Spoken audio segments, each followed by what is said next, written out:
Okay, we're live. This is the Senate.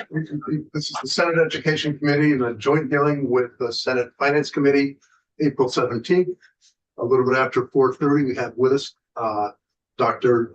Tim Colby, and the question that we have to come in just to talk to us about how the weights, both the foundation amount and the weights that she put together that being used by the House, how they from whence they were derived, versus what the existing weights. So just understand the change and how and what the rationale is. So you've been here with us, so you know everybody. For the record, I'm Tammy Colby. I'm a principal researcher at the American Institute of Research. I lead the school finance practice. I also am the director of the National Finance and was one of the leaders of the Center for Fiscal Equity, was funded by the U.S. Department of Education, who was responsible for assisting states and districts nationwide with coming up with fair and efficient funding formula. Who I am not today is the vice chair of State Board of Education. And so although I wear multiple hats, that is not the hat I'm wearing at the moment. So anything I say that does not represent the views of the state board. And if we start to get into things that might be under the state board's purview, I may just need to abstain from commenting on that and defer to the chair. So thank you for inviting me. What I'd like to do is share my screen. I prepared a few brief slides to sort of anchor our discussion, and I'm going to know that these slides have been I've discussed them, for example, in Senate Finance in the House, but I thought let's just level set here a little bit. I'm going to move through them fast. So I am a person, though, that if something's unclear, please stop me in a moment. I'd rather answer your question to make sure that what we have on the table is clear as we go through. Just stop and ask a question. But the intent is to move through and sort of set a baseline, and then we can have a more free-flowing discussion afterwards. So let me next slides. Don't go too fast. We won't go far. So what would that? Don't go too fast. I won't go too fast. Okay. If I can something in paper. All right. So I really want to. Set up. Okay, great. Yeah. All right. So I want to start out with the big picture, which is how does the student-based funding formula work? And the reason I want to do that because what we're doing, what I'm going to talk about later, is about all the inputs into that, right? And sort of how that works. So the first thing I want to be clear about is that student-based funding formula is a fundamental shift from what we have right now. And that shift is really important in a couple of ways. First, what we have right now is districts come up with their budgets, right? And then we use, in this case, weights to equalize spending across those districts, and those are tax capacity weights. And once that spending is equalized, then that corpus of that spending becomes what the state's obligation is to pay. The student-based funding formula sets an a priori amount, right? That is the state's obligation. Okay, so it is not determined by district budgets, it's actually determined by the state. Okay, and that I'll talk about sort of what that means in technical terms. I want to be clear of like what the fundamental shift here is, right? So the 37 states plus District of Columbia, Puerto Rico use a foundation formula like this, and it's been tested many times in the courts. And what it fundamentally does is we set a base spending amount that is equal to the estimated cost for a typical student to achieve state outcomes. And that's an adequacy amount. And that state's constitutional obligation for spending is to ensure that every child has an adequate education, right? So we set going in saying, this is what we think districts should spend. And in doing so, we define the state's obligation up front. As opposed to having a situation where the districts come up with their budgets and decide, and then we fund that. Okay. So what a student-based funding formula does then is it allocates funding to districts based on their number of students enrolled or attending, depending how you define that. We guarantee a base spending amount or a base funding amount per every student, right? And then districts may receive additional funding over and above that base for things we call cost factors. And cost factors are those things that cause additional spending above that base, but that are outside district control. Okay. So again, student-based funding formulas are the predominant model across the United States, 37 states plus Washington and Puerto Rico, and they are widely viewed as the strongest starting point for ensuring an adequate and equitable state education funding system. So how does it work? It's this simple, honest, right? You have a base funding amount, and you multiply it by a weighted student account, you come up with your foundation. They come up with your funding amount. It's a lot easier to explain on town meeting day. Right? Right. Yeah, yeah. And that's actually one of those strengths too, because right when we think about this in terms of defining the state's obligation in this way, we've also defined what the spending is going to be. So it makes it predictable and transparent, both for the districts and also for the state, right? So that amount is known going into town meeting day. It's known going into the fall. It's known going into when we're setting our tax rates, right? It's not this chicken and egg with what did they spend? What do we fund? Right? It doesn't work that way. Everything is clear and transparent and predictable. So a student-based funding formula has two primary components. A base amount, which is that average amount that we assume in terms of both funding and spending, right? Those two things should be equal to one another, right? And that's what that amount should be equal to what we think is needed to educate a typical student to state outcomes. Okay, so what does that mean then? And it's important to think about what this means because that really informs how we come up with a number to measure what that is, right? So a base funding amount is equal to the cost of an adequate education. That means that that base funding amount should reflect, right, the cost of the resources that are necessary to educate a typical student of average needs to state standards. That is the state's obligation. Okay. Is that under that word adequate? Adequate education, is that the language always used in foundation formulas? Yes. Yes. And adequacy is the legal standard, right? Right. So there are two, generally speaking, I mean, every state constitution defines it slightly different, but sort of in the field, we talk about adequate and equitable. Those are sort of the two things, right? We got to clear the bar on both of those things, right? We need to make sure there's enough money. Yeah. And we got to make sure that it's equal to fairly distributed. That's when I hear the word adequate, I always think, well, we ought to be doing better than that. But I know, and that's a fair critique, and that's often a critique. Right. But I think the trick is that the adequate here is tied to whatever our state standards are. So if we set high state standards, then our adequate funding amount should be appropriate to meeting those standards, right? Right. And that's another really important point. I'm going to put that one sort of in the parking lot for a minute to come back to, because that is really important for how we think about determining the base, right? We want a base amount that's attached, right? That we are linked explicitly to what is needed to get those outcomes, right? It can't just sort of be the dartboard method, right? Like we need to think about that. The second thing for a foundation formula is provides the baseline. And it's a common baseline. It's a foundation amount. Every student gets the same amount, regardless, right, of where they go to school. And that creates this it creates expectations, right, for what schools and districts should spend. It also creates a foundational level of funding or an assumption about what the state's obligation is, right, on a student by student basis.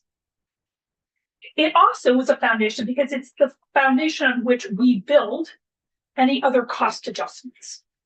And so cost adjustments, right, come on top of that, and they have to be a certain dollar amount. So it's this dollars plus these dollars is what I need to educate Tammy, right, to common standards.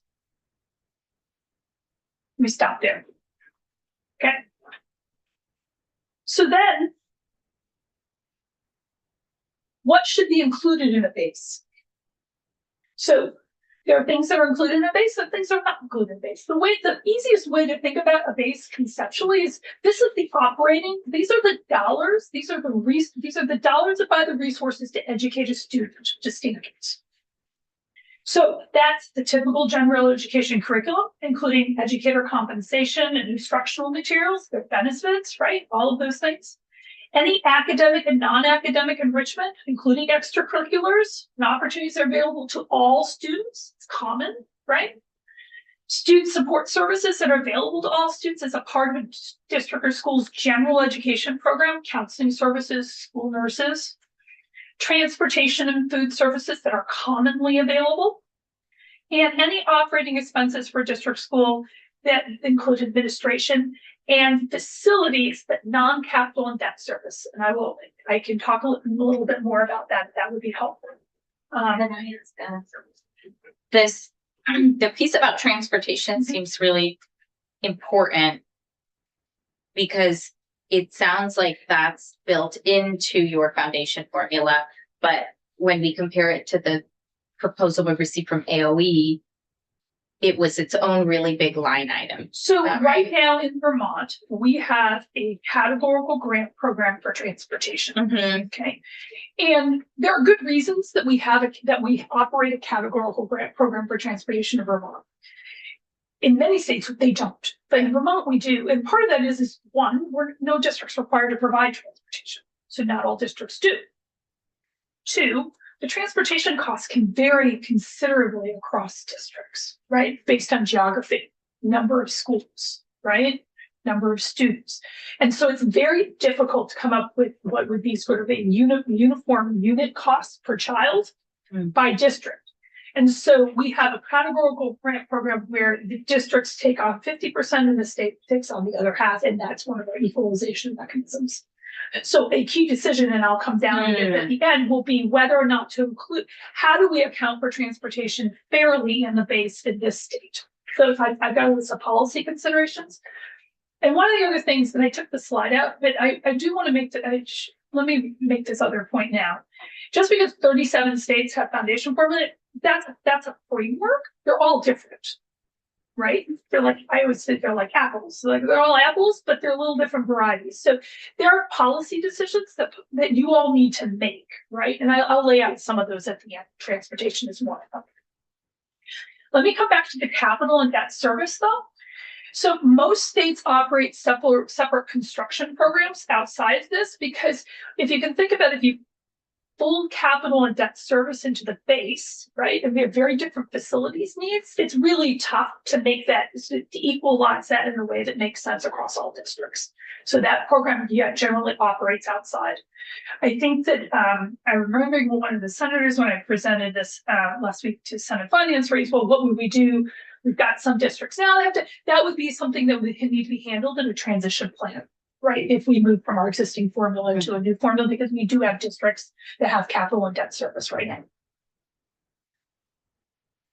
So we have the base. Those are the kinds of things that go into the base. But now we have cost adjustments.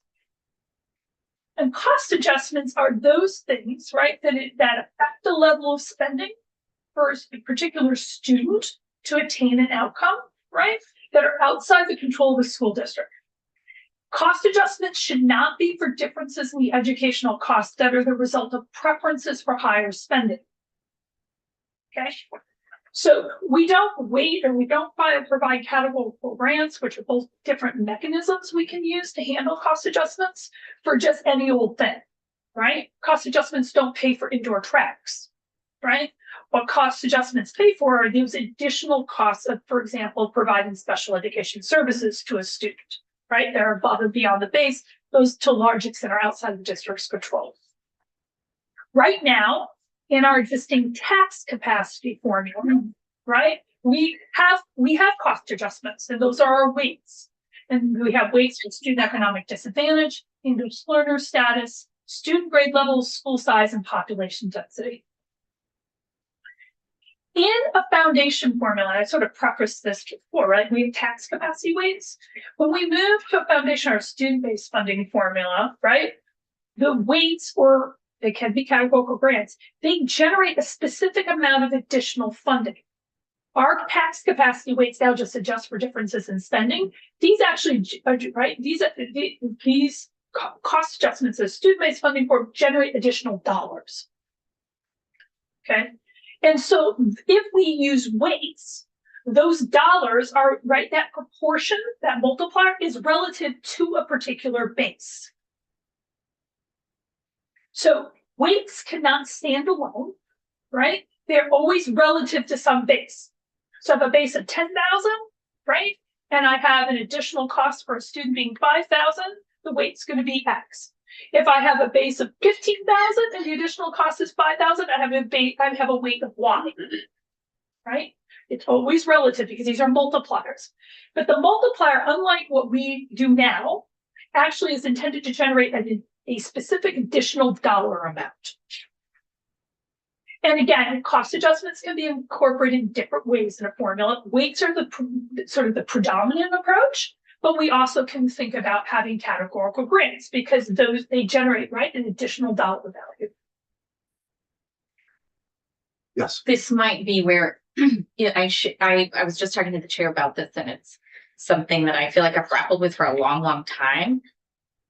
And that is that I always thought that the weighted amount should stay very close to the student.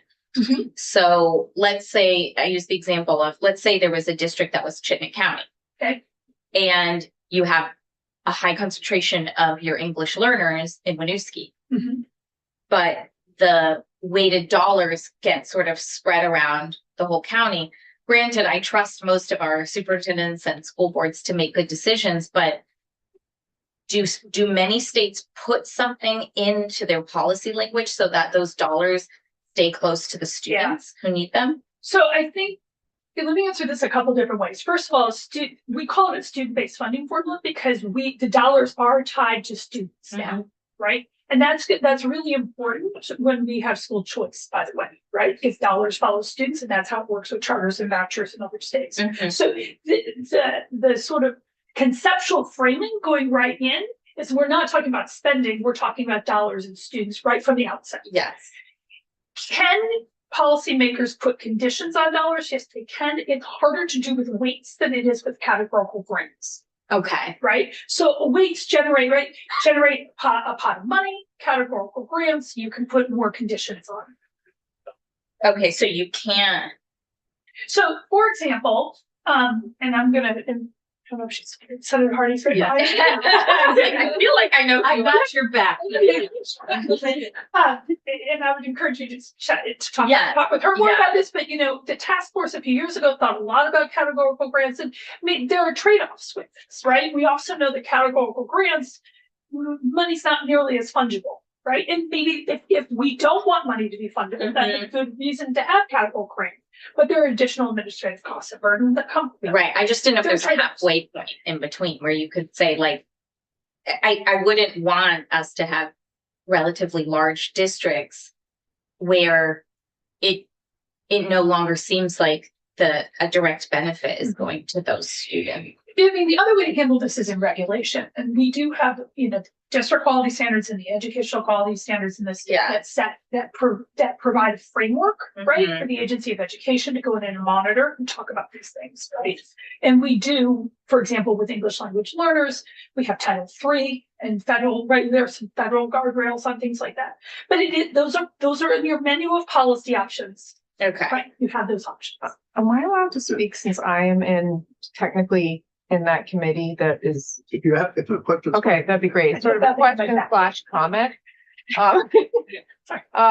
One other thing I just wanted to say about weights and categorical grants as we're thinking about it is when you speak to people who are on the ground working with students, they do often underscore the fact that they know what their kids and what their students need more than anyone else, more than someone sitting in an office at the federal level or even the state level. And so having that agency over funding in their own building and in their own ecosystem is really nice to have and really important. So instead of being too prescriptive, different size districts and different weights, like to me, it seems like you're giving extra money because that student needs extra support. So, and I know there's general stuff. Interrupt you again, but what's your time frame? I can stay till about 5:40. I was able to get someone to pick my room to handle the budget, so I can stay a little while longer. Thank you for your flexibility. I was trying to work childcare. You came here at short notice, so we're very grateful that you were here. Thank you. What I do want to put this on the table.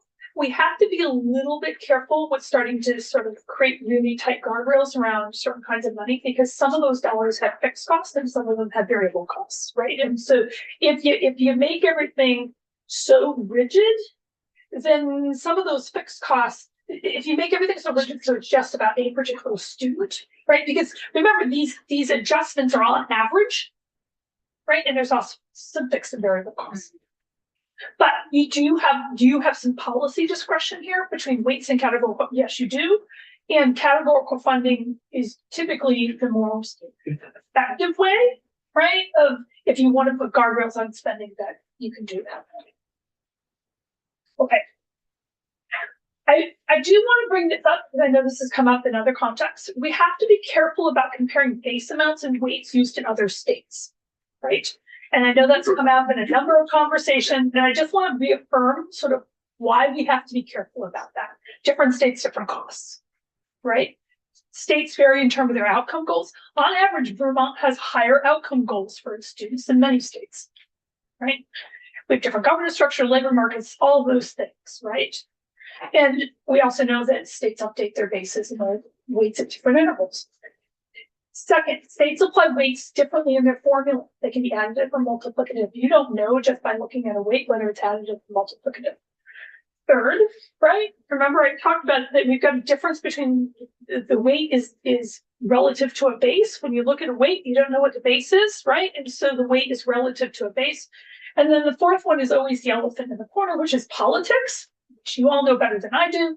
But, you know, some states may have what I call negotiated weights as opposed to empirically derived weights, right? Which is somebody orchestrated this weight for that weight, and that's what we have. Okay. I do also want to stress this point, and without tearing down any particular proposal, but I think it's really important because this was a point of confusion, I think, with the governor's proposal. What is in the governor's proposal was a lift and shift from our existing tax capacity weights for the same magnitude, and they were put right in the proposal for a foundation formula. Tax capacity weights are not pupil weights. They do very different things. So we can't take our current weights from our formula and lift and shift into this formula, right? Because they're just two different weights. They're doing two different things. One's equalizing spending. The other one is generating additional dollars relative to a base for a student-based money. Okay. So now for the big question. Now that we sort of set the table, I want to talk about how do we determine base funding amount and weights for a foundation where there are students base funding.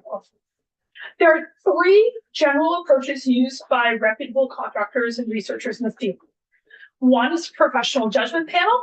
And what you do is you get a group, you create some personas and some typical schools, and you get a smart group of educators in the room, and you say, what do you need to operate that school? And then you cost it up. That has strengths, right? Because it incorporates all the field-based knowledge and input. The limitation is that what you get out of that may be limited to those individuals' experiences and not evidence-based. You also have an evidence-based model or an EB model. And that involves compiling a whole bunch of published research on what we think are best practices, costing them, putting them, saying, well, if we did all these things in a school at the same time, we make the assumption that we would get high outcomes, and we cost that out, and we say, okay, that's the cost. Well, the limitation with that is no school actually exists with all those things in it. It's difficult to, and because of that, we don't know to what extent those practices overlap with one another. There isn't actually an explicit tie between doing those things and the outcomes when you put them all together, the outcomes we're trying to get for kids, right? It's presumed, but it's presumed in theory. So that makes it really difficult to know, like, will all those things together get our state standards versus this state standards, or even the standards at all? We just know that they're best practices. And we don't know what the level of investment we need in those things are to get the standards, right? The third option is the education cost function, and that statistically models the level of spending necessary for students to attain desired outcomes. And what it gives you is it gives you the most efficient level of spending necessary, no more nor less, right? Because you're modeling statistically, how much spending do I need to actually get this level of outcome? And it's an efficiency model. The strengths of that, it provides a base spending amount, weights that are calibrated, right, to particular outcomes. Its limitation is that it doesn't provide information on how the dollars should be spent. It just said, these are the dollars. So what typically happens in the field, the accepted practice is to pair the evidence-based model with professional judgment panels. The other thing is when we use education cost functions, typically we pair those with professional judgment panels as well. So usually we're using two methods, right? But what we've seen in the recent studies, and there's an appendix at the very end that provides you a list of all the methods and the different studies that have been done in which states and by whom. We find that the dollar amounts coming out of the education cost function are very near what we see when we do professional judgment panels that are rigorous. For example, what we just did call on. So what my team did when we did the weighting study is we used the education cost function approach. What PICUS did, and then was picked up by APA, was the evidence-based approach. The evidence-based approach was not paired with PJPs. Our approach also was paired with PJPs. Okay. There are trade-offs, obviously, with all of these things. But again, usually evidence-based is done in cooperation with a PJP. Education cost functions oftentimes are done by themselves. They're reliable by themselves, but the PJP is sometimes done in coordination with that, so we can understand not just the how much, but also how you spend the dollars. 41 weeks. Thanks, sir. Thank you. Professional judgment panel, you wouldn't consider the Agency of Education with their sprint teams as a professional No. judgment panel? No. The way that rigorous professional judgment panel research operates is we develop very rigorous protocols that we say, here's a model school, here are the assumptions about that model school in terms of students and things along those lines. And then we ask educators through a very structured way, right, to talk to us about how much resources you need to do X, Y, and Z. Then those resources are costed out. It's called a resource cost modeling framework. And we cost those resources out using specific assumptions about labor and labor costs and school sizes and things along those lines. You never get one number. Usually though, you get range of numbers with different assumptions about compensation and school size so that you get a range, right? So it's very different from the sprint teams that are in place at the agency. The agency sprint teams, I think, are really focused on implementation. But I would encourage you to talk to the agency more about that. But professional judgment approach is an empirical strategy used by researchers. It's clarifying. I want to see if I understand that. How the evidence-based model was arrived at, that was in our PowerPoint, was you have one counselor per 250 students, or so it was like an adding up of staff within a certain ratio that was by someone considered the best practice of how many employees or agents you have.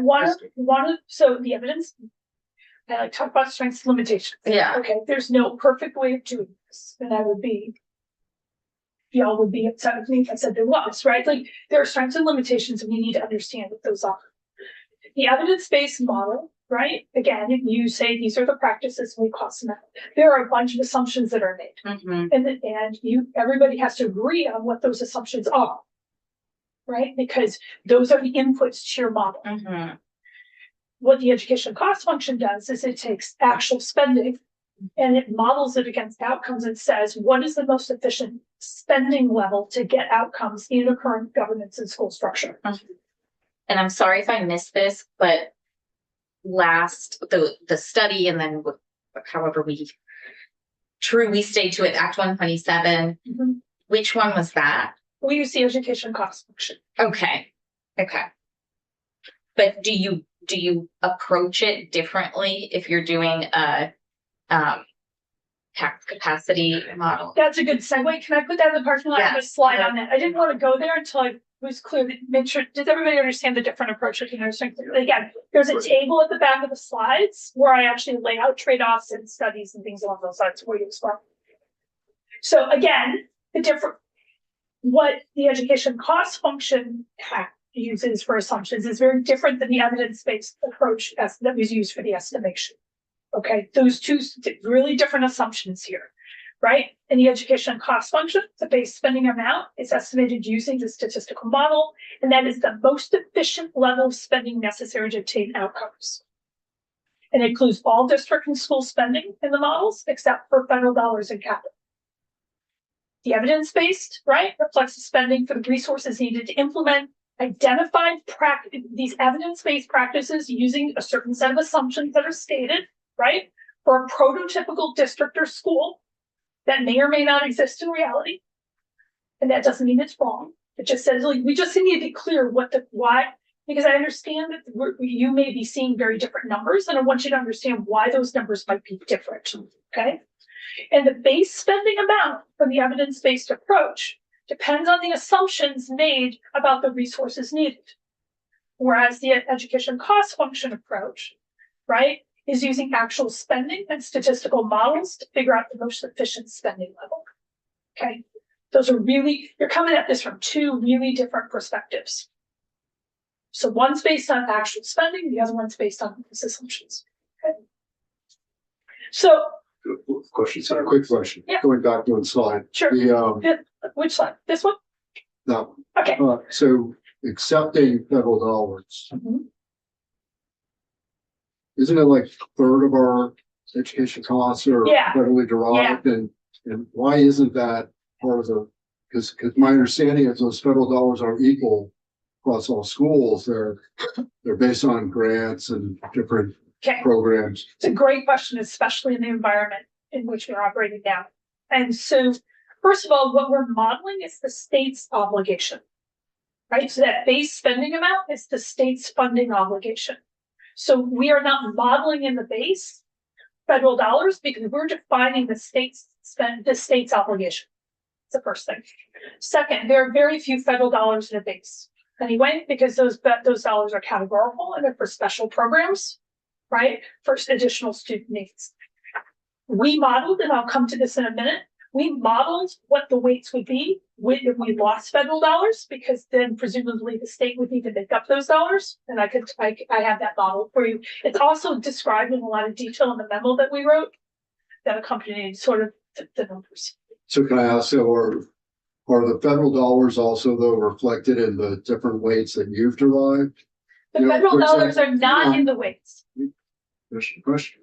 So for example, special education, those special education factors that you've determined, do they recognize those federal dollars, which are also flowing in to address those issues? Yeah. So the special education dollars, right, are the additional dollars to implement a child's IEP.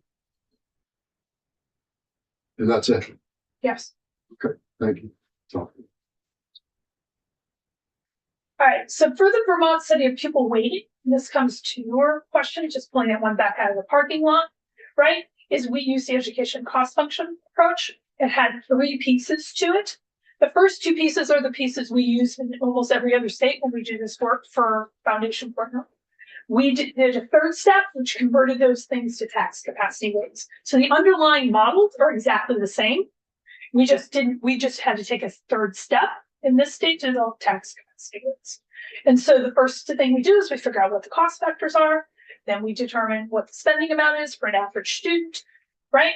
And then this for the Act 127 work, we then went on to develop tax capacity weights. Right. So, okay. I'm sorry, I didn't hear the question. I just answered it myself. Oh, That's okay. part of the Sport Act 127. Yes. Yes. So the models that the base amount and the spend and the weights that we're going to talk about in a moment that were derived more recently are the same underlying models that were used in the Act 127 to calculate the 127 weights. Okay, it's the same step. So what did we do more recently? Right, is we worked with JFO, they gave us updated data. So the 2019 study, we went all the way up through 2017, those were the data we had then. We received additional data and we updated the models for 2018-19 through the 23-24 school years. Same underlying models, right? We just updated them for more data, for more recent data. And we've used these data to generate an estimate for the base per pupil cost and to identify necessary cost adjustments and the dollars that go with those cost adjustments. And then we inflated, because remember, we're a couple years behind on data, right? So we inflated that using something called the US Bureau of Labor Statistics Employment Cost Index. And I'm going to talk a little bit about that at the end, because that's also a decision you need to make when we have a foundation formula. How are we going to inflate this? And inflation factors are really different. And one of the things that we're going to talk about is what I'm going to suggest is that you think of something other than the NIPA, because the NIPA is a product index, not a labor cost index. But it's the same underlying models. We added data to the same underlying models, right? And we inflated for between 23-24 to $24-25, and that's where we are in terms of our models. So what did we find? We came up with a base cost per student cost adjustments from the data analysis. The base cost per student was $15,033. And I'm presenting the cost adjustments in dollars first, because I think that really sort of solidifies sort of how this works for the weights, right? So remember, the weights have to generate additional dollars and they're relative to this base. So the additional dollars for educating a student experiencing economic disadvantage is $15,334. And to your point, Senator Weeks, this is just the state dollars. The actual, I don't have the memo because I can't do two screens at once, but I believe that the true additional cost of educating a student with whose experiences economic disadvantage is almost $19,000, and that's the delta with the federal dollars. But the weights are for the state share. So if those federal dollars went away, we actually calculated the weight, what it would need to be if we had no federal dollars. And I'll talk about that. Maybe this is, I don't see it in here. Is there a way to compare the base amount that PICUS came up with and the base amount that your analysis came up with, or is there no way to compare?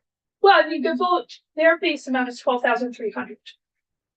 I thought it was 13,001. Oh, 13,200. So once escalated. Thank you. Okay. Yep. Is there any way of comparing how any assumptions created those two different numbers? The assumptions in PICUS's model are stated in the evidence-based, right, about what's in and out of their base. Mm-hmm. And what's in and out of our base is actual spending, right? Except for except for capital and debt service and federal dollars. Can you say it again? So the PICUS base is the evidence base. It's all the stuff you can read and you sort of check off, right? And you can see the assumptions that they made for calculating that. In this like non-existent school that In this fair is hypothetical yeah. school Mm-hmm. or district. Mm-hmm. What this 15,000 represents uses actual spending, and it models the relationship between actual spending and outcomes. It says, what is the most efficient dollar amount, right? No more, no less, that we need to achieve these outcomes on average in the state. It presumes the existing governance structures, right? Because it's the what is, but that's the most efficient spending amount. And I keep saying it's the most efficient spending amount for an important reason, which is you will see that number is on average, is an average number. And for some districts, it's higher than what they spend. And for some districts, it's lower than what they spend, right? And so it is not the case that you just take spending and you sort of average it out, right? Like, right. The idea here is that we're modeling the relationship between spending and outcomes to figure out, based on student level data, right, and outcomes, what is the most efficient level of spending necessary to attain outcomes? I'll tell you why this feels like it makes a lot more sense to me. Which one makes sense? The most efficient for the outcomes, because you can't just, when we looked at the budgets that would exist in the 5 districts that from the PICUS analysis, you can't just create like 20 school counselors, or I think it was like 250 school counselors in the big Chittenden district.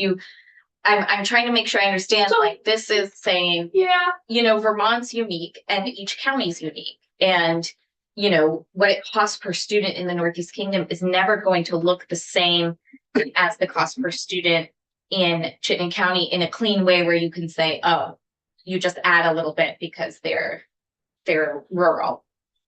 So a burden of doing the evidence-based model well is the fact that you have to state all your assumptions and you have to be very clear about how things vary and you need to capture all the variability.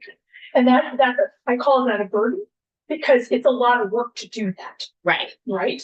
And so oftentimes when we see the evidence-based model, there's a much higher level of assumptions about how the system works. Right. Because trying to model that out, you'd almost have to model it out school by school by school by school by school. So what the evidence underlying the evidence-based model is some assumptions about homogeneity, right? And some assumptions about where there's meaningful variation and where there's unmeaningful variation, right? Because what you want to do is you want to vary those things, right? That are meaningful versus those that are not. Okay. So we have cost adjustments for student economic disadvantage, English language learners who are about 20,896, and that's on average. For school enrollment, and a couple places you see zeros here. Why do you see zeros? So when we updated the model, one of the things that we do is we look at a statistical model. The first step is to assess risk. And so what we found is that some of the things that were cost factors based on the data through 2017, 2018 were no longer cost factors when we added those additional data.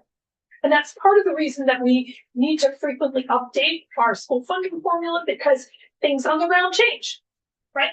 And so if you think about the historical panel of data that we use, and this was a comment that came up during the Act 127 discussions, right? Is that we were looking from 2007-8 to there were changes in the system, right? Well, so what this means is that for schools with enrollments between 101 and 250, there's no longer a statistically significant difference in cost to get outcomes between a school that's larger than 250 and a school that's in that bracket. What do you mean no longer? It's as if there once was. That was based on, right? So that was based on data from 2007, 2008, when we add additional data here that captures more contemporary sort of structures and educational practices that is no longer, right? There's no longer any cost difference to get student outcomes. Is that you're saying that's because of better data? Because of new years of data, right? New years of data. So there's no longer, right? It no longer in the models shows that there's an additional cost of educating a student due to school context in a place that has 101 to 250 students versus one that has more than 250. The same thing with sparsity and the same thing with grade range. Can I ask so what I remember about grade range was there was the weight and then there was like a discount for elementary school kids or pre-K kids. Well, so the task capacity weights are tricky, right? Okay. So there is a pre-K weights are not included in our analysis. They never were. That would be a very different cost study. Okay. And then that weight's 0.46. This, right, so these weights are relative.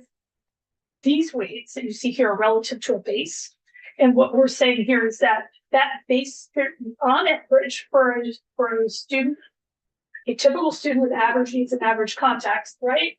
There's no additional spending is needed. The middle grades or the high school grades for that student to attain state outcomes. So K through 12, same assumption. Same assumption. And that likely is the case, right? Like, why might that be the case? It might be the case. It probably is the case because our base spending amount on average is high already. Okay. So, go ahead. Can you go back one? So, we just received a pretty good brief from JFO that used this references saying material And school enrollment and population density was brought up there. So population density is, population per square mile, but the second bit, the school enrollment was under a category of small by necessity. Mhm. Isn't small by necessity also derived from population density for the most part? Yeah, so, and I think. Why are there two categories? Yes, like I said, we wrote actually an academic paper on this, and I can send this to you. Because we're using statistical models, what we found is that there are additional costs above the base that are due to economies of scale, right? And then we have differences in costs that are above the base due to sparsity. And what could drive additional costs due to sparsity? That could be access to resources, right? So for example, you can't contract out for things, you have to bring staff in to provide services, right? Additional transportation and things along those lines. But in the model, right, those two things are different from one another. But to your point, it would likely be that a school that was small by necessity would also be in a sparsely populated area. And so they would likely get both of those weights. Okay, so small by necessity, 100% I get it, because it's can't do anything about it. It's about geography, it's about schools, facilities, etc. But the population density, I'm not sure, or no, I'm sorry, the school enrollment, I'm not sure. It appears that we would be potentially rewarding smaller schools for simply being smaller and almost incentivizing the smaller school at the expense and not recognizing the fact that the population density is also factoring. Yeah, I don't get that bit. Yeah, so these are just the additional costs. This is not the recommended policy. Let me be clear about that. So how you use these numbers, you can use them different ways, right? One, you could have a weight for small and you could have a weight for just population density. You also could add these two numbers together and create a categorical grant program where you provide small schools in sparsely populated areas, an additional dollar amount per student. This is just the additional cost. This is just what it costs to operate a school over and above the 15,000-ish, right? In those contexts. How you use these numbers, you can use them as weights, you can use them as categorical grants.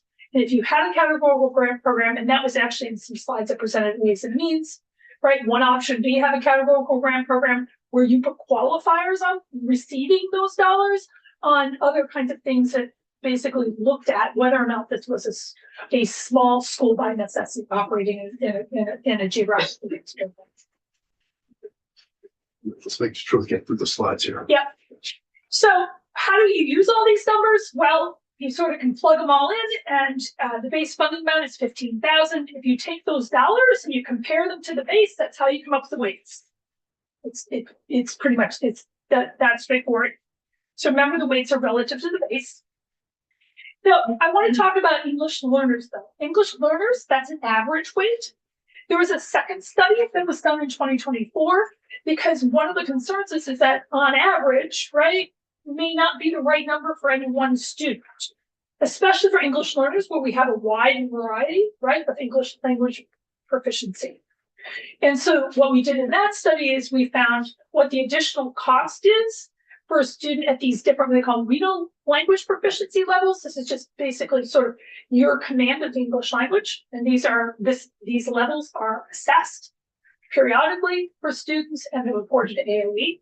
So what you can see is for level 1 student, the average cost for that student would be about $31,657, but a student at level 5 or 6 at just about $1,800. That's a huge difference.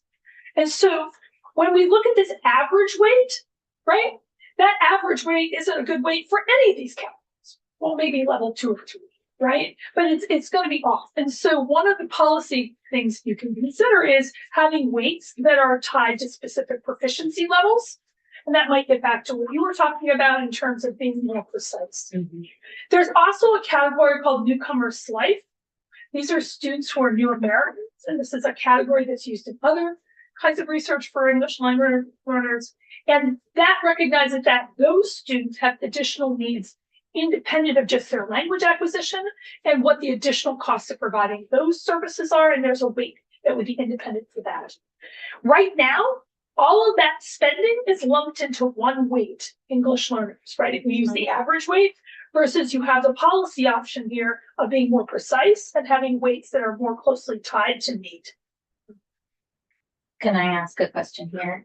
I can't imagine too much gaming of this, but if we did try and devolve this decision making locally, would there be some kind of independent assessment of your WIDA score? You need to talk to AOE. They have a good team there that monitors this, and there are requirements for how quickly a student needs to progress. Okay. Yeah. There are standards. I'm not my area of expertise, Yeah. but it is not the case that a student should be at level 1 in perpetuity.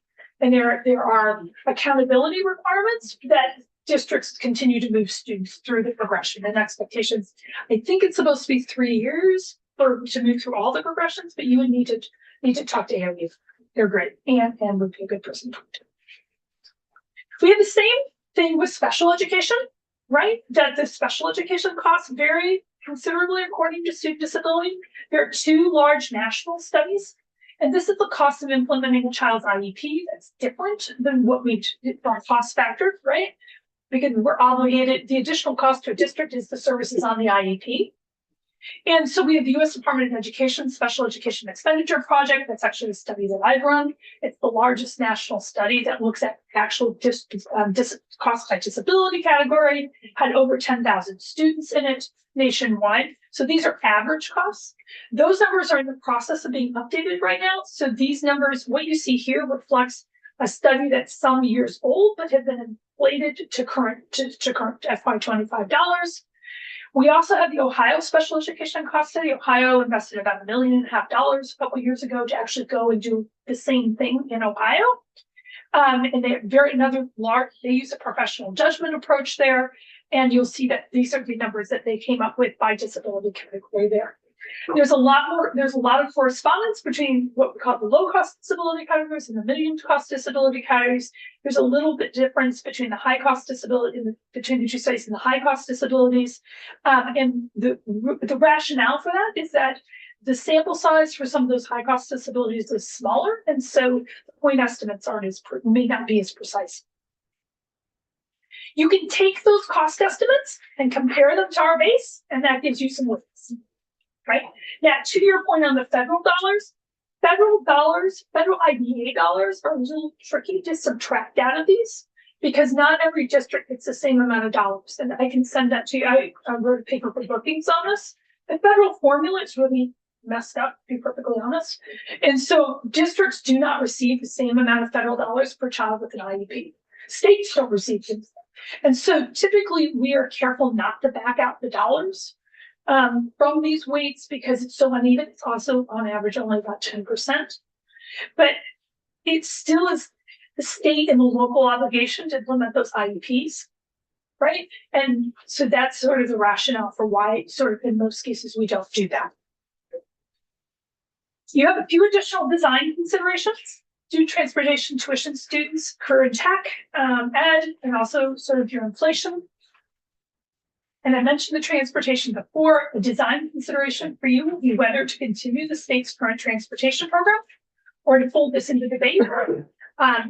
My professional recommendation is going to be really tricky to fold it into the base, just because you have so much variability in transportation across the state. I don't know how you would come up with like an average amount, right? So what would that mean in a base when you have some districts who don't even provide transportation? Okay. So I think this might be an instance when you need to think about transportation continuing as a categorical program. The other issue we have to think about is in this state, we have tuition students. And I just want to be clear about how the numbers you see in these analysis apply and don't apply to those circumstances. Okay. And this is I'm not making a pitch either way for whether or not we should tuition students. This is all about how the numbers apply in that context. And so in a new student-based funding formula, we need to consider how to apply this base in the weights to students, right? In places where we have non-operating districts. So the two considerations is whether towns will be allowed to pay tuition amounts that are different from the base spending amount, and then how the formula weights will be applied to tuition students. We have to address both of those things somehow. So let's talk about the base. In a student-based funding formula, that presumes that this amount is uniformly applied to all students in the state. And we have to make that presumption for remember we said both adequate and equitable, right?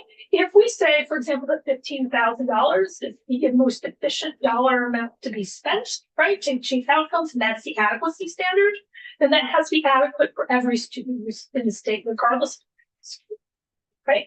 Otherwise, we start to tripwire constitutional issues. So given the state's obligation to funding at that level, right, a key consideration will be whether towns can pay tuition amounts that are different from the base spending amount, either lower or higher, right? Because we're saying as a state that on average, it should be this amount spent, and we're going to hold public schools, right, to that amount. What do we do with students who are non-attending public schools, okay? And if we're going to allow a different tuition amount, right, a related condition will then be whether towns are limited in the amount they can spend above the base. Now, most funding formulas allow for some wiggle room, right? For example, Washington State has a provision that allows districts to have a levy above the base. But you can't, if you allow for unconstrained spending above the base, we go back to where we were before Act 60 and we get ourselves tripped up, right, in equity. So for example, in Washington State, they're allowed to raise so many dollars above the base, but they're only allowed to raise the dollars for certain purposes, for example. And I just offer that as one example. That's only for extracurriculars. So you're not trying, right? You haven't really, they're allowed to raise additional dollars, but not dollars that would affect the common education program. Again, this is a policy decision. The second policy decision is how the weights will be applied to tuition students, right? So the weights from our analysis only apply in certain circumstances. The student need-based weights can be equally applied to tuition students if the formula sets a base spending amount of equal to an approved tuition amount. I can't go apply weights. Remember, those are dollars, right? I can't apply those weights on a different base because they generate a different amount of dollars. And they'll generate a different amount of dollars for different students, different contexts. And then we're back to having a problem under our constitutional obligations, okay? The second thing is that the school context weights, now we have student weights are tied to student needs, school context like size, right? They can equally apply to students who attend public schools. Why is that? That's because our models use data for public schools and public school outcomes. We didn't have outcome data for students in tuition schools in order to have spending counts, right? That's not in the analysis, right? So the student need and school context weights can be applied to the base spending, right? But again, the dollars still follow the student, which is different than what we have now. So what that means is that potentially, right, if you were to set a tuition amount at $15,000 statewide, and you said, okay, a student experiencing economic disadvantage goes to independent school X, well, then that school would be entitled to getting that additional dollar amount for that student, right? Same thing for a student who regards special education students or an English learner, right? The same things apply. So it levels the playing field that way, but it levels the playing field that way not for political reasons. It does it under our sort of our constitutional rubric, right? That we have to, right? We have to ensure sort of equal, adequate and equitable spending amounts. Career and tech is not in any of this, okay? And the point I think that's important to keep in here is that why is it? Because we would expect that there would be a different base spending amount for a child or a student who attends a career technical center. Think about what that means, right? Like our base spending amount, right, for a student who attends a regular public school likely is going to be a very different base spending amount than for what it would be in a career technical center. So we need a different set of bases. And I say bases because oftentimes you need a base for different programs. Right? Think about what a base spending amount, a healthcare program versus a technology program. And then you need weights on top of that that are specific to those bases, right? And then the last point, and I already previewed this, is a student-based funding formula. The base amount is usually named in statute, and then there's an escalator, right? Because we have to keep that up. And then oftentimes statute will say this needs, a new study needs to be done every 3 to 4 years to make sure that this, right? The escalator matters, right? What you use for your inflation adjustment matters a lot. So NIPA is a product, is based on a market basket of goods, right? And if the inflation for goods is different than the inflation for compensation, then and in education, most of our expenses are compensation, then we're not inflating very well, right? So usually we recommend that you choose an inflation index that is more closely tied to compensation. We use the ECI in our work, right? Another one is this comparable wage index developed by the U.S. Department of Education. There are a number of these, but we prefer to use the BLS ECI. So just know that if you use NIPA, NIPA is going to adjust for products, not compensation. And if the wages and compensation are increasing at a faster rate, and for example, due to health insurance costs, you're always going to be miscalibrated. Okay. I try to go fast. Great. Questions from either committee? Yes. Oh, go ahead. I mean, I guess I look at all of this and I think, how did we ever meet Brigham, or how did we ever create equity with what we have now? Like, how does that even? But I think we have to like we have now Yeah. is a tax policy. Right. Right. So the interpretation of the Brigham decision at the time was that there, and why is that? Because really what Brigham said is our tax policy was way out of whack because we weren't raising enough revenue to fund the foundation board. And so the policy response to that was largely a tax policy, right? And that's what we have in terms of tax capacity rates. And I think at one point that probably was equitable. Alan, right? Like it addressed some of the issues. The field has morphed over time. I think has evolved, but in some important ways. And again, most states use this kind of formula, and they use it for two reasons. One, it is because the state is defining its obligation in a way that is tied to outcomes, right? And it means that on average, the state should, as long as it continues to fund the formula, right? It means that the state is always going to be in step, right? With meeting those adequate and equitable sort of goalposts. The other reason is that from a district perspective, it's predictable and transparent, and it set guidelines for what spending should be. But the onus in this whole system is that you've got to make sure that that base is adequate, right? And so one of the things I know that's come up is, I think there's a general concern about spending in the state, right? And if we wanted to move to lower spending, we can't just start with lower spending now. We have to move into that. Otherwise, right? So if we define, if our numbers say that adequate is 15,000, if in fact the legislature determined, put a number in there of 5,000 down here, you probably are opening yourself up to a lawsuit, right? Because the state is already, you said that this is adequate, right? 5,000 here, even if you believe that under some changes in policy, you might get there. So this is a starting point. And if we want to get here, it needs to accompany changes, but then you have to step into those changes in your base, right? But part of the reason that most states use this is that it's predictable and transparent for the state. It clearly defines the obligation, and it's predictable and transparent from the district perspective and school boards and local taxpayers because they know what their obligation is too, right? And again, you can have the ability to raise a little bit more money over on top of that, and you got to sort of define the rules of the game around that. But what it does is it narrows the range of spending across districts. But it also defines state obligation in a way that's predictable. Is that That's really, yeah. So we should have called us. Okay. So we have you It's for okay. a couple of minutes, or are you? I can finish. She'll be okay. I'm gonna say my student. So fun. Can you go into this page that has the So we pull the slide back up rates, the on the screen. no, well, you can, sure. I just want to make sure we're all looking at the same So thing. I'm not sure which one. The numbers are weights. Oh, that one, we just The went one- past it, that one, yeah. Yeah, sure. Just talk a little bit about how, when I sort of took in the difference in the models, but just taking the students experiencing economic disadvantage in your number of 15,334. Yep. How did you get that number? So that number is in our regression I'm just using equation. this as an example. Yep. So, Yeah, so I'm going to talk in statistics for a moment, right? So if you think about an equation with where we control for other things out here, right?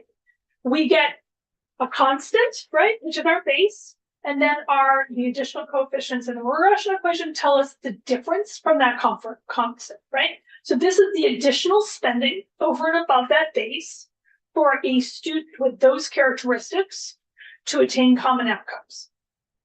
So why did I mention, I try not to talk statistics, but why am I talking about that way? Because it also explains why there's zeros out here, right? Because when we're controlled for students that are in for school enrollments 101 to 250, this was no different, right? This coefficient, this additional dollar amount was no different. It said it was essentially zero. So what it is actual spending. The whole model is actual spending to get students to outcomes, and these are the additional dollars over and above the base, right? The most efficient. It's not just efficient in the base, it's efficient in these additional, right, cost adjustments, right, for us to get there. And this is only the state dollars, right? I did model it with total dollars, but this is just the additional state dollars, because that's the state's obligation. when you say existing spending, so is this really reflective of what we are spending now on that category, or? Right.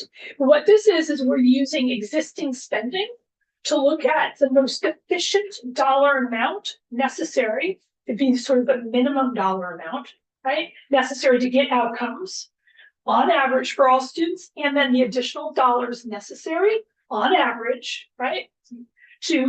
For a student, in this case, who's experiencing economic disadvantage. Now, it's on average, so some students might be more, some students might be less, but that average is the most efficient additional dollars necessary. So if we can criticize PICUS, or not PICUS, but the other formula, because we're putting assumptions into what's needed to provide a model schools education, could you criticize here? I'm just trying to go to like the academic journal article about these things. Could you criticize here if schools spend the money differently and some get those outcomes and some don't? These are the dollars necessary, Yeah. right? There's an additional step, which is then schools need to spend these dollars wisely. Yes. Right. This is the most efficient dollar amount. Right? This is oftentimes why we do it with a professional learner, because then you can say, well, okay, this is the most efficient dollar amount. Then what does that actually look like? I think an important point to make in the PICUS APA work is, one, they didn't actually come up with these numbers, right? Only their base, right? Yeah.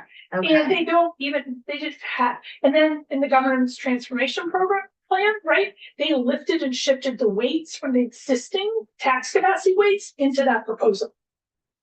Oh, they didn't even. No, they're not empirically derived. Senator Weeks, did you look I did, just a quick one. So kind of going from theory to practice. Yeah. We currently have the economically disadvantaged student weight benefit. Mhm. And we've had it for a while. Now in practice, has it worked? I want to make sure all these theories are actually resulting in net benefits. But are those students You mean- actually performing at the? So in this model, right, these are the additional dollars where there are students who are experiencing economic disadvantage. This is the additional dollars that were spent to get them to those outcomes. We have places in the state, obviously, there are obviously students who do not meet that, right? The research literature is pretty clear that students who experience economic disadvantage need additional resources to attain student outcomes. But I think that's actually an important, if I can pull the string on that just a little bit though, Right. And I think this is an important point for shifting our mindset to student-centered funding, right? Right now, districts make a decision about how much they want to spend, and then we equalize it through tax capacity weights. We don't provide any guidelines for how much they should be spending. Right? This actually sets a benchmark, and this comes back to what you were talking about. This says, on average, you should be thinking that you're going to need to be that educating Tammy to this standard is going to cost you, on average, another $15,000. And what that does is it starts to put some guardrails around this, and so you would hope that districts would use this, right? Use that number in their thought process about, well, are we allocating enough resources? Are we allocating too many resources? Do we need to think about that number, right? Versus right now, it's everybody just decides what they're going to spend. We equalize it and we fund it. Right? Thinking a lot of things. Right. So to your point, right, this provides us a half a step closer to the logic, but then we have to come at it from the other way, right? Like funding doesn't get us all the way there. Like there's a practice component. Right. And the practice component is that we need to make sure that we're spending these dollars wisely. And that needs to come through good budgets, good district, right? Like good practice. And we do at the state level have our rules that, right, the AOE is supposed to be making sure that these things happen. But we also need professional development, things along those lines with districts to do that. But the money is, we can never say, like, we know on average these are the additional resources that are needed. But funding mechanisms never, it's a funding mechanism isn't necessarily the lever that makes people implement good practice. Yes. So we established that no one got back then to the PJP, what is it called? Professional judgment panels, right? I'm asking that because we now have, I don't know if the House ever had Julia Richter's analysis of overlaying the formula, your formula that the House adopted, or maybe they changed it a little bit, but the House formula, they've now overlaid it with existing districts. And I'm looking at the page that's the school board regions, not a map that anyone created. I just want to be clear, but the existing VSBA regions. And on first glance today, I felt good about it, even though there are clear winners and losers, because the winners look like the districts we know are lower income. It was Bennington, Rutland, Kingdom North. Well, what a student-centered formula does is it drives dollars, right? It drives specific dollars to certain places. Right. As opposed to leaving the decision about what we spend to those places. Yes. Right? So, and I know Senator Hardy's back here, she can speak to more of this, but this was something that the task force thought a lot about when they were wrestling with whether or not to go with weights or categorical grants under the task force a number of years ago. It's this idea of we want to make sure that dollars are sticking in places where they need to stick. And so what this does is it's driving dollars to where they're supposed to stick. But that works both ways, right? It means that some places may be underspending, but if we're driving dollars to where we think they stick, it means that some places those dollars might be less than what they're spending now. And that's the other side of the efficiency coin. Right? And what a student-based funding formula does is it narrows the spending range, right? Because you are defining as a state what we think the adequate amount of spending should be on average, and what those additional dollars should be on average for students. Which is why it is so important that the base is right, and that those additional dollars for the cost factors are right. Right? If you use a dartboard for those things, right, and you're not right, you haven't really thought about that relationship between outcomes and spending, and you get those numbers wrong, then you're driving dollars in ways that don't make sense. And that's a problem both from the state perspective, and it's a problem both from the district perspective, because you end up with dollars not being, either they'll be inadequate or they'll be inequitable by definition, because the dollars you're driving are not the right dollar. Your amounts are not right from the get-go. Which is why it's so important to get the numbers right going into this. That's kind of my question. So academically or intellectually, does the PJP necessarily have to be blind to, like, have a veil of ignorance so you're not aware of what it ultimately does to the districts? Or can you look at this now and say, I don't know, like that could be too big of a delta? Well, so the PJP doesn't look at numbers like this. The Uh-huh. PJP, if I can share, I can get a protocol if you like. The PJPs they're multiple people. Like you don't just do one panel. You have multiple panels Mhm. given very specific scenarios, right? They're moderated by an expert, right? To make sure that we are thinking about like what resources do you really need to do X, right? In a school based on their experience. And so done well, what we find is that PJPs and education cost function numbers come in pretty close with one another. And part of the reason in many of the studies that I do both, is because I get this number and then I get the how. I get the what, the how much, right? And I get the how, right?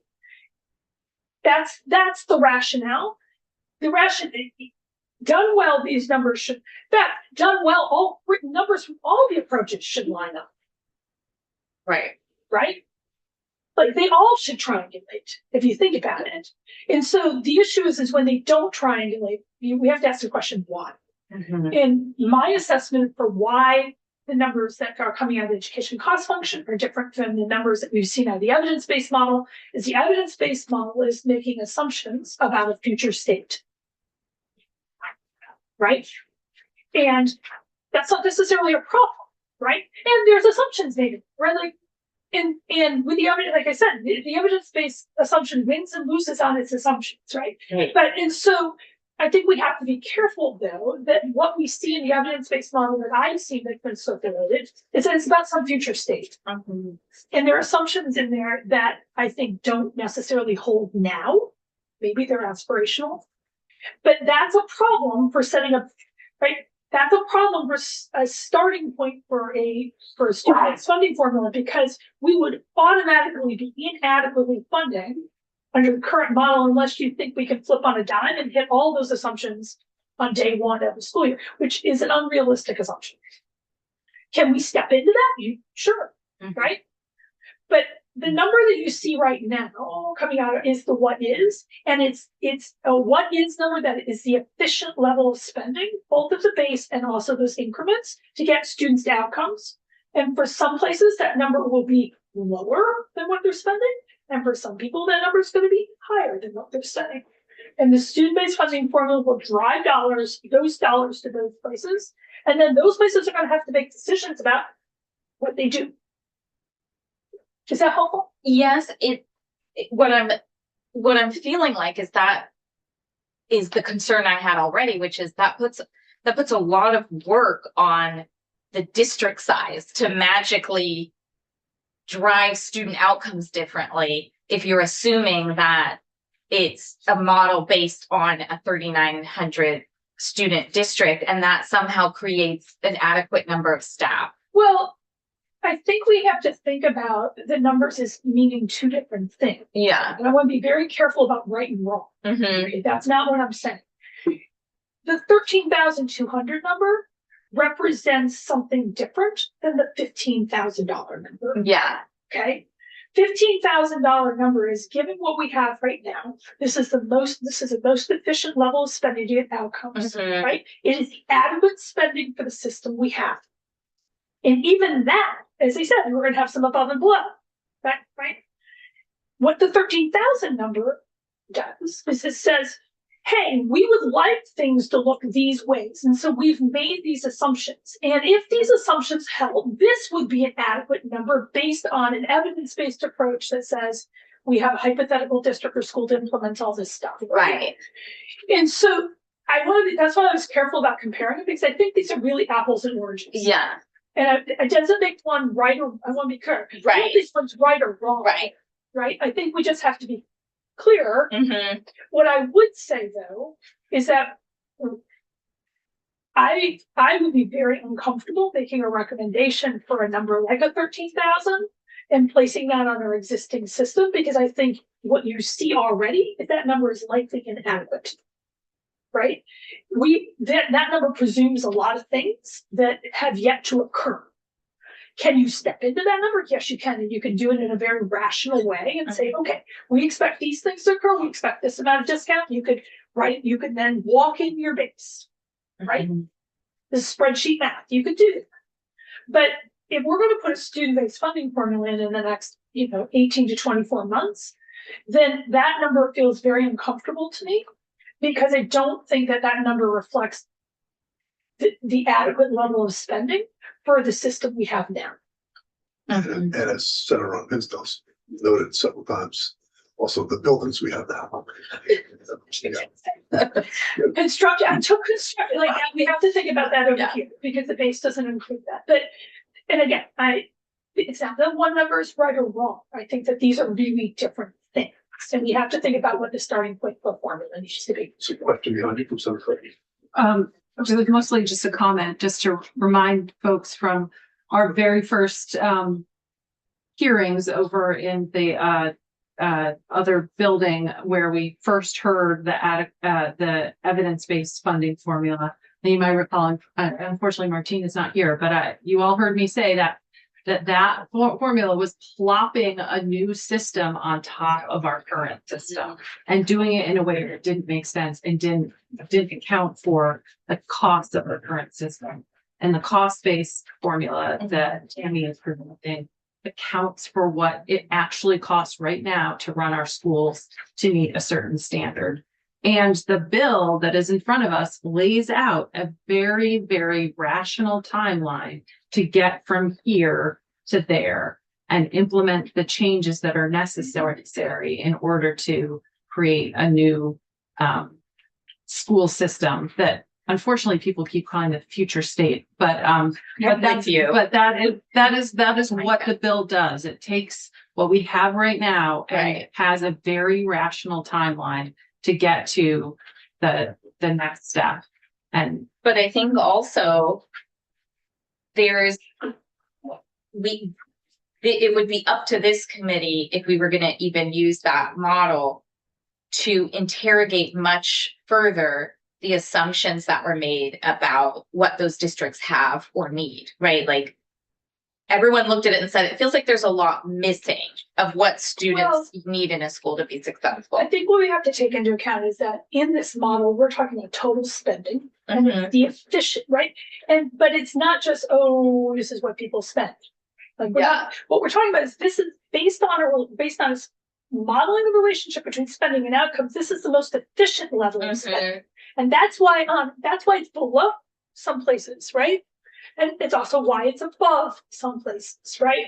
And so it defines an adequate spending amount based on what we know in this state, right? In terms of these are the dollars we need to get certain outcomes on average. So if we have districts that are spending high, we have districts that are spending low, like, it's not about the tails. It's about what is the most efficient dollars that we need, right? And so in that regard, it's fundamentally different from even what this number necessarily would be if that number was for the current state. This number over here, even if we did that for the current state, would be the cost of implementing evidence-based practices in every single school and district with a certain set of assumptions around staffing and compensation and things along those lines. Those are like, one actually models efficiency versus spending, and the other one makes assumptions about cost of best practices. What I also want to say out loud and test is a question is, this is intended to stand alone regardless of the size of the school or district. And what we keep hearing about the other formula is that it only works if we have districts of 3,900 students or more. And I'm not sure why that would have to be if you had a good funding model. So yes and no. So we have weights in here that adjust for spending. Right. Remember what these numbers are taking into account and not rewarding is inefficiency. So if you are operating at an inefficient scale, Mhm. right? These numbers aren't rewarding that, right? The base isn't rewarding that. The base is acknowledging that these small schools, right, in geographically remote areas cost more to operate, right? However, you as policymakers can put further constraints on that to say, we will only reward that with an additional funding amount in certain circumstances where we, by using whatever criteria we want to choose, we view those schools as geographically necessary. So it's a little different. That created one more question. Okay. She's 15. Well, I know, and I'm gonna miss one of my kids altogether. No. So because we're not gonna have you next week, so, oh my God, now I lost it all. I think I'll. I'm always open you. to questions. You can always email them. Okay. And I'm always I guess open to it- talking with you individually. Can I say it? I remember it. What if you just wanted, what's interesting to me is middle versus high school versus elementary school. I just think it's valuable to have an elementary school close to your child. What if you built an educational policy assumption in that said, we wouldn't just use some efficiency measure for elementary school kids? You could, through construction aid, make decisions to build elementary schools in certain geographic areas, right? That would be outside the base. This is the operating spending, right? This is the dollars that we need to invest in resources for a general education curriculum and all the stuff that goes around that for a student to attain outcomes. It is agnostic to the placement of that school, other than with respect to scale, right? And whether or not it's in a geographically remote area, because those two things trigger additional cost to a district that are outside the district control. Can we have preferences for higher spending? We can, but they would not be accounted for in these efficient dollar allocations. Now, are there reasons to be inefficient? Sure. Right? Like those are policy decisions. Perhaps we make some decisions that there are other reasons we want to make investments, and those we can do that. But these numbers are this is the efficient level of spending.